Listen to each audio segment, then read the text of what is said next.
Programa Todos Nós, ao longo da programação da Band. A gente tá falando de Covid. Então, e aí as pessoas... vou mandar um beijo pro Felipe, que mandou aquela mensagem grosseira pra gente outro dia. Não lembra? Não. Que a gente tava falando sobre o Covid. O que ele falou? E ele falou assim, vocês ficam alarmando a população, vocês ficam assustando todo mundo, que a gente tá falando dos shows. Aí ele mandou pro Twitter do Rio de Janeiro, Felipe. Beijo pra você, Felipe. A coisa aí tá feia, hein, Felipe? Não tem Alice mais. no País das Maravilhas é só no filme e no desenho animado, porque a vida real, meu caro, é bem essa daí que você vai ver agora, ó. É surreal, os números aumentaram, tem crescido principalmente entre os jovens. Existe até um termo usado por especialistas agora, Kátia, que é o Covid Delivery. Sabe? Sabe o que é o Covid Delivery? Com uma diferença, né? O delivery, quando a gente chama, a gente escolhe. E o Covid Delivery é alguém que leva pra você sem você nem escolher. Olha lá, vamos ver mais sério? Os bares e as casas noturnas não podem funcionar. Quem estava aberto teve que fechar as portas. Apenas restaurantes e lanchonetes podem abrir, e somente até às 10 da noite.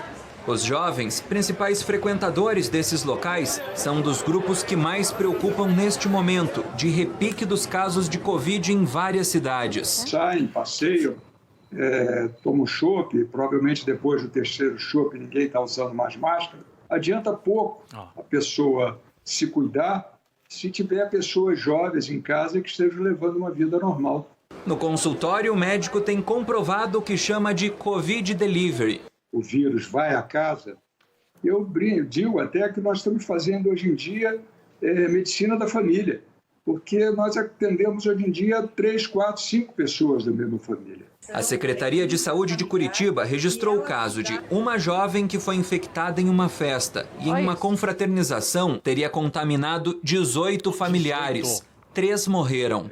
O médico afirma que o aumento de casos acontece por causa da falta de cuidados na retomada dos serviços e diz que as medidas de proteção devem ser levadas a sério. Antigamente, a ideia é que as mesas iam ser separadas, que as pessoas iam ficar nos ambientes de fora, mas o que você vê não é mais isso. Hoje você vai num lugar e é absolutamente normal. Eu acho que tem que haver uma tentativa de controle. Sabe o que eu acho que tem que ter? Responsabilidade, gente, acima de tudo. Eu estava até falando pro Alex e pro Rafa, assim, eu não tinha chegado no estúdio ainda, que eu vi no Facebook, eu não vou lembrar o nome do médico infectologista, mas ele fez, e era bem isso, presta atenção, é assim, você quer comemorar o Natal e o Réveillon em 2021?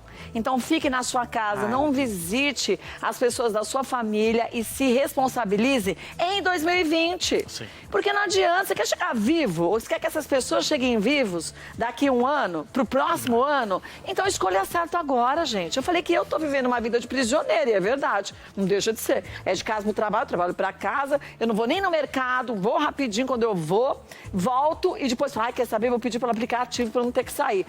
Pra você não correr risco, porque a gente já basta o risco que a gente corre saindo pra trabalhar. E nós 4 aqui não é um tomando literalmente conta da vida do outro. Exatamente. Sim. É um zelando pelo outro. Então o Cintia vai passar pra gente daqui a pouquinho as informações do governador de São Paulo sobre o que de fato vai fechar e de qual forma.